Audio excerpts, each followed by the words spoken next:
teleaula falando um pouco sobre a situação fiscal do ministro de confissão religiosa. Vamos lá. Ministro de confissão religiosa e situação fiscal parece até uma matéria estranha, né? Mas quem é ele? Se ele não é empregado, mas ele tem que pagar impostos, quais os impostos? Como que esse ministro convive? Primeiro eu defino aqui para vocês o que é ministro de confissão religiosa. Nós estamos falando aqui de padres, pastores, clérigos em geral, ministros de músicas, ministros de educação religiosa, todos que tenham confissão de vida consagrada, que vivam em prol de uma entidade religiosa e recebam dela uma remuneração pela atividade deles e não pelo trabalho, não por quanto eles produzem, ok? Esse é o conceito de ministro de confissão religiosa. Mas falemos um pouquinho então sobre a situação fiscal dele. Na Previdência Social, para o INSS, quem é o ministro de confissão religiosa? Temos aqui, segundo a lei 8.212, que é a lei do INSS, ela dispõe sobre essa questão de todo mundo, quem é um contribuinte, quem é o empregado e etc. Essa é a legislação que regula tudo sobre o INSS. E o ministro de confissão religiosa em relação ao INSS, ele vamos lá, capítulo 1 dos contribuintes. O ministro de confissão religiosa é um contribuinte individual, conforme se percebe no artigo 12. Ele é um segurador obrigatório, no seu inciso 5º, ele é um contribuinte individual. Está lá no inciso C, na letra C, perdão, ministro de confissão religiosa e um membro do Instituto de Vida Consagrada, de congregação ou de ordem religiosa. Aqui nós temos então a configuração de quem é um ministro de confissão religiosa para efeitos previdenciários, ok?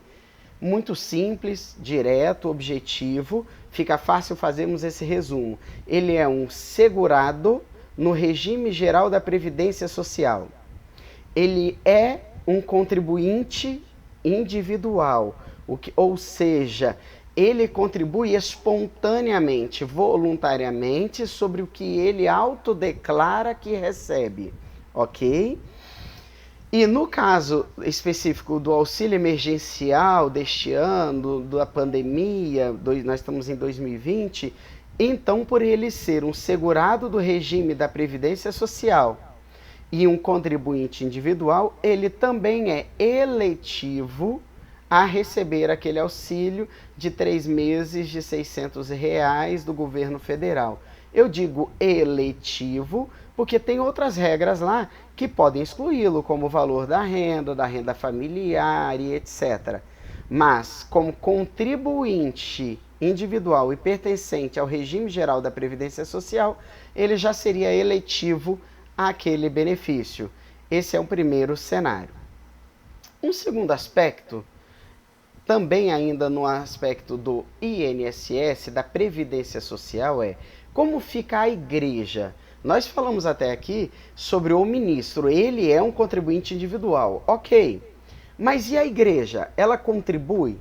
Por que essa pergunta? Porque geralmente nas relações de trabalho tem-se o trabalhador, o empregado, que contribui com a sua parcela, suas deduções de até 11% do salário. E a parte patronal, que contribui com cerca de 20%, mais os detalhezinhos lá de acessórios, que aumenta um pouco esse percentual, ok? Mas tem a contribuição patronal do INSS. Mas então vamos falar da igreja agora, da parte patronal em relação ao ministro. Isso está dito ali no capítulo 4 da contribuição da empresa. O artigo 22, ele fala sobre a contribuição da empresa. No parágrafo 13º, ou parágrafo 13, está escrito que não se considera como remuneração, nem direta nem indireta, para os efeitos da Previdência Social, ou seja, dessa lei, qualquer valor pago pelas entidades religiosas. Observe o nosso destaque. Entidades religiosas, ok? Qualquer valor pago para os seus ministros. Agora, a principal observação está aqui em vermelho, aqui embaixo. desde que seja pago, fornecido, em condição que independam da natureza e da quantidade do trabalho executado. Ok? Então veja, neste sentido nós temos o seguinte resumo. A igreja está dispensada de cota patronal do INSS, de tudo o que paga seus ministros de confissão religiosa, desde que isso seja pago a ele pela condição de ministro, independente de se ele trabalha mais horas ou menos horas, independente de quantidade de resultado de trabalho, ou de projeto, ou de arrecadação que ele leve a igreja a fazer, tem que ser independente de resultado. É um valor que se paga a ele por ele ser padre. É um valor que se paga a ele de sustento por ele ser pastor, por ele ser um ministro de música, ok?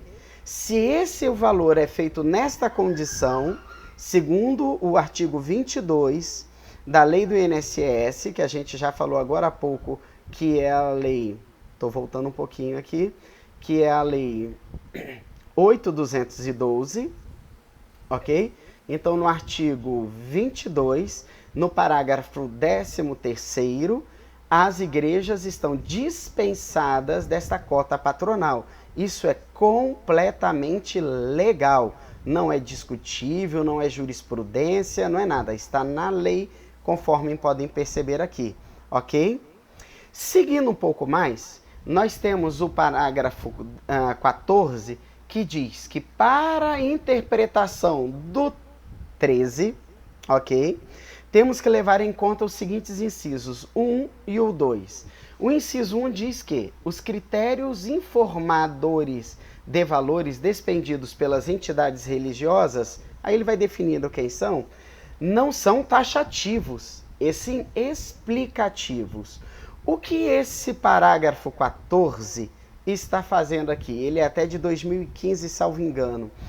O que ele está fazendo aqui é dizendo o seguinte, olha, o 13 disse que a igreja está dispensada da cota patronal, mas está sujeito à verificação do agente fazendário. Ok? É isso que ela está dizendo. Que não é só porque paga. O agente fazendário pode ir lá e conferir. Então ela diz, não é taxativo, apenas explicativo, mas será discricionário do agente fazendário e fiscalizador avaliar se a remuneração do ministro foi de fato dada em condição dele ser ministro ou foi dado para ele como uma forma indireta de salário, ok? O item 2 fala um pouco mais. Os valores dispendidos, ainda que pagos de forma e montante diferenciados em dinheiro, ou ainda que seja a título de ajuda de custo para moradia, transporte, para estudo, não vinculados especificamente à atividade religiosa, não configuram remuneração direta ou indireta. Ou seja, está reforçando ainda que, além da remuneração dada ao ministro ali, ok? Se a igreja vai lá e paga para ele ainda uma ajuda de custo de moradia, um aluguel da casa para ele morar ali, ou ainda deixa com ele à disposição um carro, ou ainda paga para ele um curso de extensão, um curso de teologia, um mestrado em teologia, esses custos não configuram remuneração direta ou indireta. Ou seja, também não incidirão cota patronal e etc, etc, porque não será tido pela lei como remuneração para ele, mas tão somente como prebenda, como um sustento ministerial, um desenvolvimento à própria atividade ministerial, ok? Então, o que nós temos de resumo desse aspecto patronal referente ao INSS? O salário, a remuneração do ministro não é considerado, melhor, o salário que ele ganha não é considerado remuneração para efeito de cota patronal, desde que independa da produtividade dele, ok? Neste caso, a igreja não paga a cota patronal do INSS. Alerto aqui, A Receita Federal tem uma linha lá dentro dela que discute, que discorda, mas eles não fazem lei. Receita Federal pode discutir, mas ela não faz lei, ela faz norma, ok? Então vale a lei. Só estou dizendo que existe sim uma outra interpretação lá dentro, ok? Ainda, pode-se conceder ajuda de custo ao ministro e não ser incorporado para efeito de não pagar cota patronal, como moradia, transporte, auxílio educação, desde que todos estes vinculados ao exercício do ministério dele, ao exercício do desenvolvimento e manifestação da fé da congregação dele. Essa é a ideia da legislação do INSS, da legislação previdenciária. Ok? Claro para todos até aqui? Se sim, podemos prosseguir. Vamos um pouco mais agora. Próximo módulo. E sobre a CLT, o módulo então trabalhista, ok? Qual é a relação do ministro de confissão religiosa e a CLT? Conversemos sobre isso. A CLT é regulada pela 5452, que é desde 43, ok? Essa é a legislação da qual nós falamos agora. Nessa legislação, nós temos o artigo 457, que tem uma questão curiosa aqui. Primeiro, vale a pena eu fazer um parênteses aqui. Por que eu estou falando de CLT agora, se eu já disse anteriormente que o ministro não é empregado? Se ele não é empregado, não cabe a ele a aplicação da CLT, que a CLT só cabe para empregados, carteira assinada. E ministro é um contribuinte individual, ok? Mas existem, primeira coisa, ministros em igrejas que são carteira assinada. Isso é uma coisa. Uma outra coisa, a gente vai falar agora sobre essa aplicação. O artigo 457 da CLT, ele diz o seguinte: compreendem-se na remuneração do empregado, para todos os efeitos legais, além do salário dele, toda contraprestação, gorjeta e etc. que ele receber como pecúnia, como dinheiro. O parágrafo 2º diz o seguinte: as importâncias, ainda que habituais, ou seja, ainda que reincidente, ainda que mensal, ainda que contínua, pagas a título de ajuda de custo para o empregado, auxílio alimentação, vedado pagamento em dinheiro, neste caso aqui não pode ser em dinheiro, de alimentação, diárias de viagem, prêmios e abonos e etc., não integram, observem, não integram a remuneração do empregado e não se incorporam ao contrato de trabalho.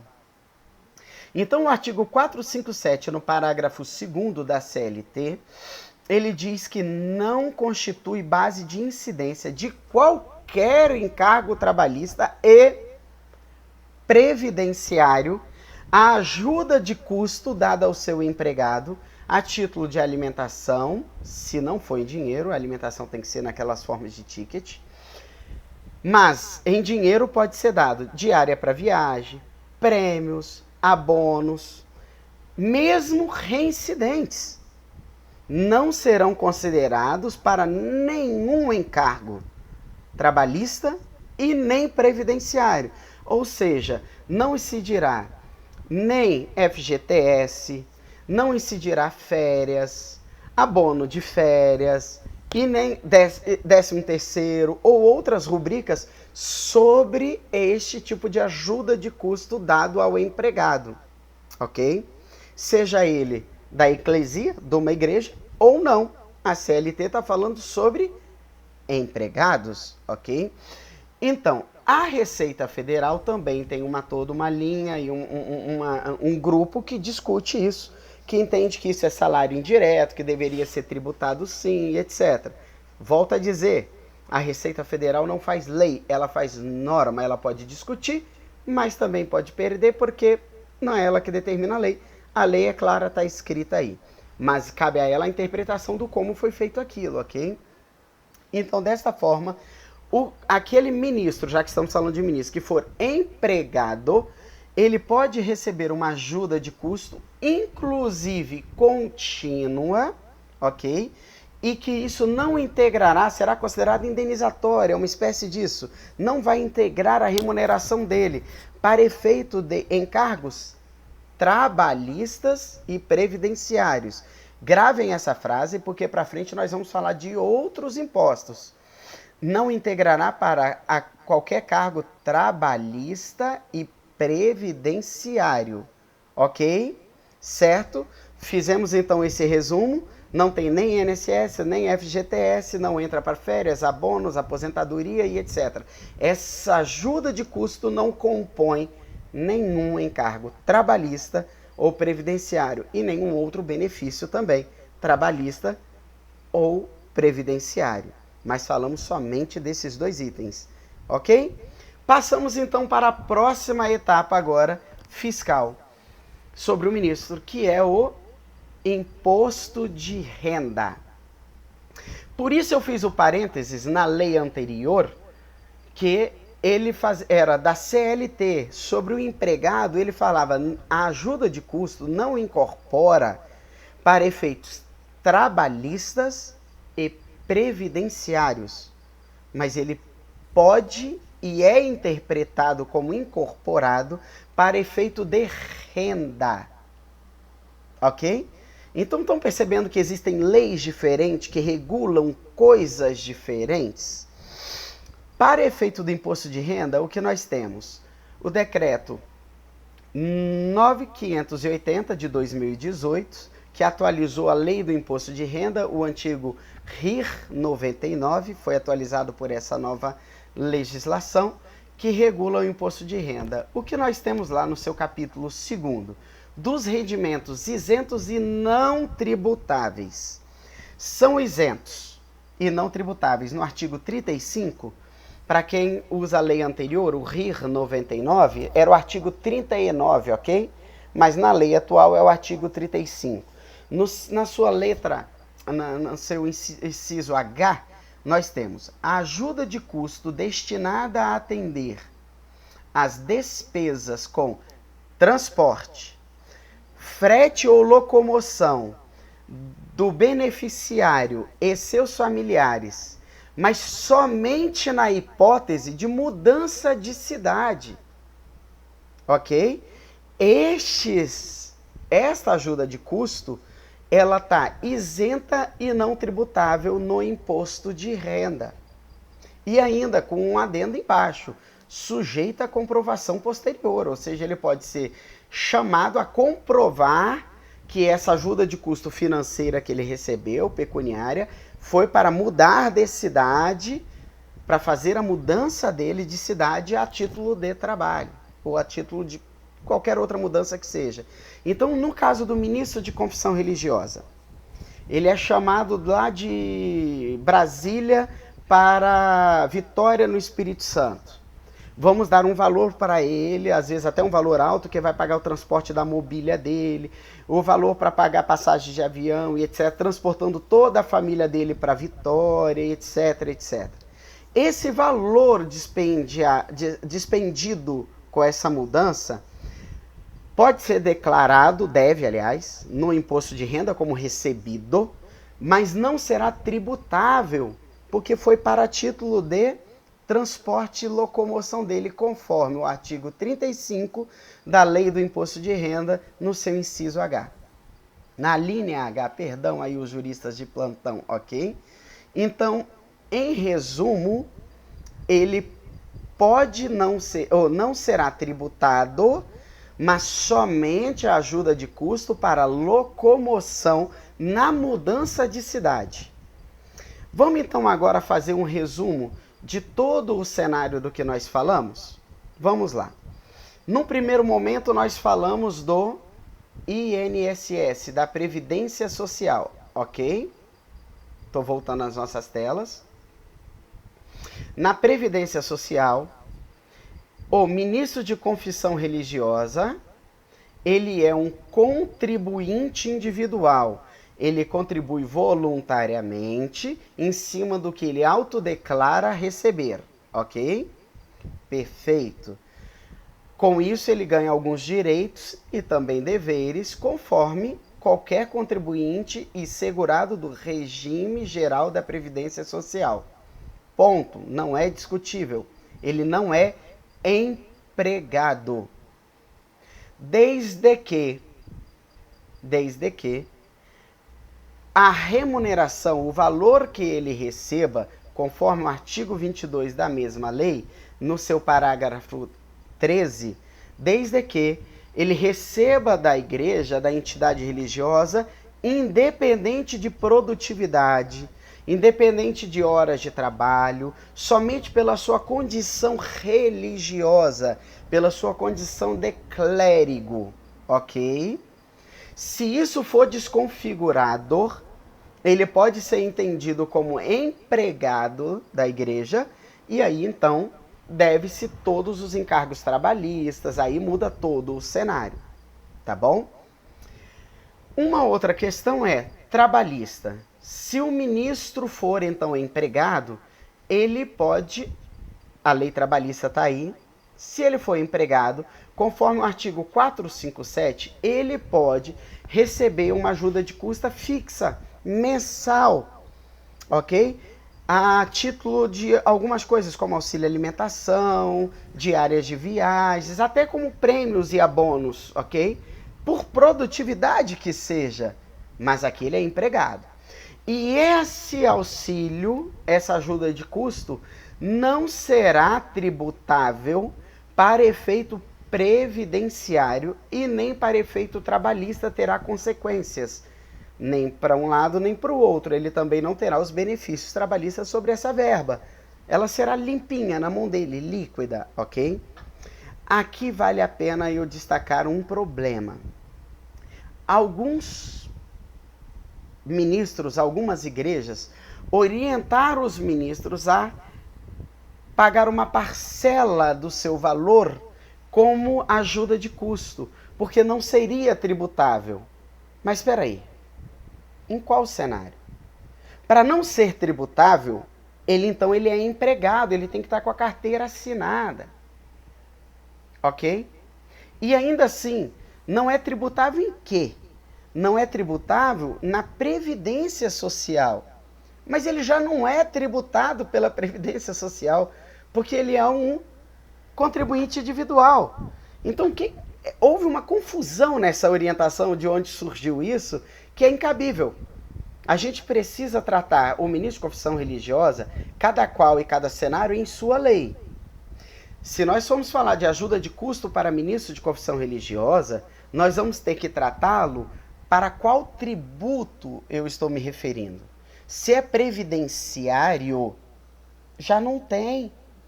É sobre contribuinte individual, é autodeclaração, é o que ele diz que recebe, a mais ou a menos, é o que ele diz. O contribuinte é ele que vai lá dizer quanto ele quer contribuir, sobre o valor dele.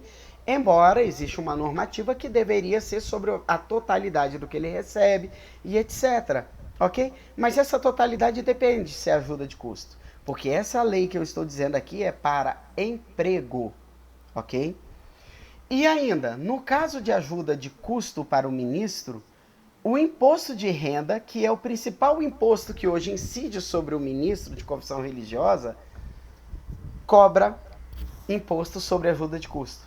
Ele terá que pagar os 27,5, perdi a referência da tabela aqui agora, mas ele terá que pagar a tabela do imposto de renda sobre qualquer ajuda de custo que ele receba a qualquer título, exceto a ajuda de custo para mudança de cidade. Então, esse último resumo que eu estou dizendo é alertando a quem fez aquela orientação de que ele poderia seccionar um pedacinho para não pagar imposto de renda, não é cabível, porque a legislação que falou disso é da CLT. Tá aqui, ó, como eu trouxe aqui, ó, é o 457 da CLT.